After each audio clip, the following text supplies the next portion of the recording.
Hello बच्चों, Orion public school के online educational channel में आपका स्वागत है।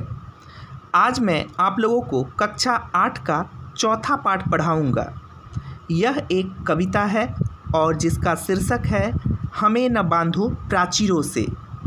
हमें न बांधो प्राचीरों से मतलब कि हमें इस चार दीवारों से मत बांधो। अब हम लोग कविता की ओर चलते हैं।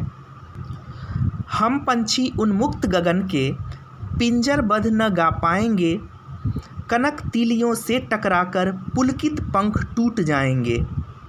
हम बहता जल पीने वाले मर जाएंगे भूखे प्यासे, कहीं भली है कटुक निबोरी कनक कटोरी की मैदा से। हम पंछी उन्मुक्त गगन के कविता में कवि शिवमंगल सिंह सुमन जी पंछी के माध्यम से मनुष्य जीवन में स्वतंत्रता के महत्व को दर्शाया है। कविता में पंछी अपनी व्यथा का वर्णन करता हुआ कहता है कि हम पंछी स्वतंत्र आकाश में उड़ने वाले हैं। अपना गान हम पिंजरों में गा नहीं पाएंगे। पिंजरा भले ही सोना का बना हो, हमारे आकाश में उड़ने वाले पंख इससे टकराकर टूट जाएंगे। हम बहता हुआ पानी अर्थात नदियों का पानी पीने वाले हैं। हमारे लिए सोने की कटोरी में रखी हुई मैदा से कहीं भली है नीम की कड़वी निबोरी। हम भूखे प्यासे मर जाना पसंद करेंगे, न कि पिंजरे का गुलामी जीवन जीना। स्वर्ण श्रृंखला के बंधन में अपनी गति उड़ान सब भूले, बस सपनों में देख रहे हैं तरु की फुनगी पर के झूले। ऐसे थे अरमान की उड़ते नीले नभ की सीमा पाने, लाल किरण सी चोंच खोल चुगते तारक अनार के दाने। कविता में पंछी कहते हैं कि हमें सोने के पिंजरों में बंद कर दिया गया है। इससे हम अपनी गति उड़ान सब कुछ भूल गए हैं। सपने में हम देखते हैं कि पेड़ों की ऊंची डालियों में हम झूल रहे हैं। पिंजरों की कैद में आने से पहले हम सोचते थे कि नीले आसमान की सीमा को नाप लेंगे। अपनी सूरज की जैसी लाल चोंच से तारों को जो अनार के दाने जैसे हैं उन्हें चुग लेते।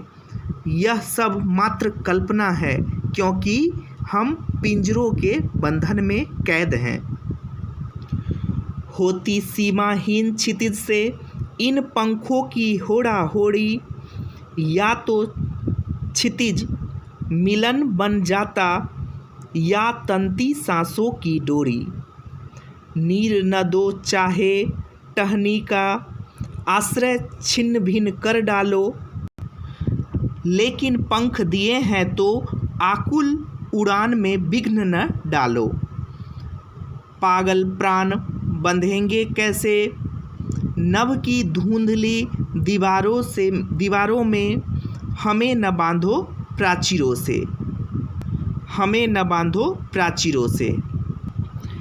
कविता में पंछी कहते हैं कि यदि हम आज़ाद होते तो सीमाहीन आकाश की सीमा को पार कर लेते।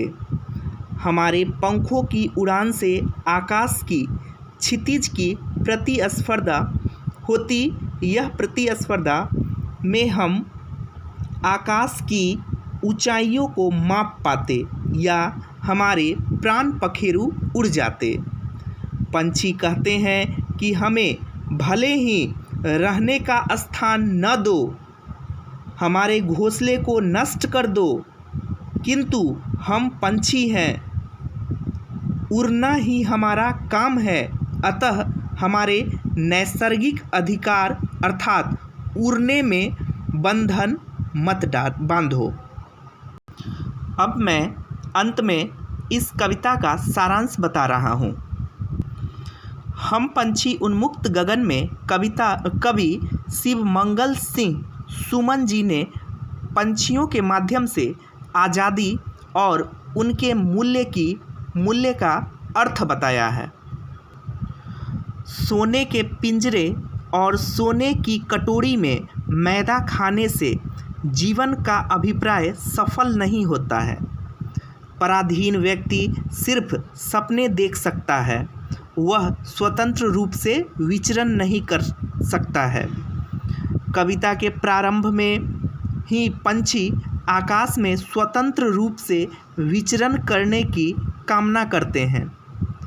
उनके पुलकित पंख सोने के पिंजरे की तिलियों से टकराकर टूट जाएंगे। पंछी उन्मुक्त विचरण करने वाले होते हैं।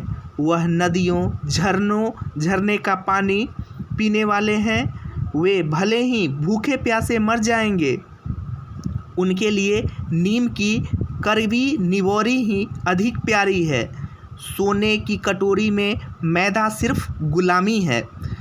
पंछी पिंजरे की गुलामी के कारण अपना प्राकृतिक उड़ान सब भूल गए हैं। वे सिर्फ सपने में पेड़ों की डालियों में झूलते हैं। पंछियों के आकाश में उड़ने के अरमान थे। वे आकाश की सीमा के नापने वाले हैं। अपने सूरज जैसी लाल चोंच से अनार के दाने यानी तारों को चुग लेते। अपने पंखों को फैलाकर वे आकाश की अंतहीन सीमा को भी पार कर लेते। पंछी अपने आश्रय के प्रति भी लालायित नहीं है। वे आकाश में उड़ना चाहते हैं। कोई उनकी आकाश में उड़ने की आज़ादी में विघ्न न डालें। Okay, bye students.